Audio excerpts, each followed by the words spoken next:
மக்கள் பிரச்சினைகளை தீர்க்க நாடாளுமன்றத்தை ஆக்கப்பூர்வமாக பயன்படுத்திய சிறந்த உறுப்பினரை இழந்துவிட்டோம் என கம்யூனிஸ்ட் கட்சி தேசிய செயலாளர் டி ராஜா இரங்கல் தெரிவித்துள்ளார்.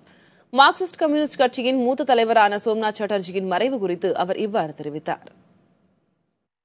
இந்தியாவினுடைய பாராளுமன்ற சரித்திரத்தில் ஒரு கம்யூனிஸ்ட் முதன்முறையாக பாராளுமன்ற சபாநாயகராக தேர்ந்தெடுக்கப்பட்டது அவர் மூலமாகத்தான். தொடர் சோம்நாத் சாட்டர்ஜி சட்ட பயின்றவர். அதனால் சட்ட நுணுக்கம் அறிந்த, சட்ட நிலைகளை நன்கு புரிந்த ஒரு பாராளுமன்றவாதியாக இருந்தார். பாராளுமன்றத்தை மக்களினுடைய பிரச்சனைகளை, நாட்டினுடைய பிரச்சனைகளை எழுப்புவதற்கு எப்படி ஆக்கப்பூர்வமாகவும் திறமையாகவும் பயன்படுத்த வேண்டும் என்பதற்கு அவர் ஒரு எடுத்துக்காட்டாக திகழ்ந்தார். அவருடைய இழப்பு உண்மையிலேயே பாராளுமன்ற ஜனநாயகத்திற்கும் இந்தியாவினுடைய இடதுசாரி இயக்கத்திற்கும் ஒரு பேரிழப்பாகும்.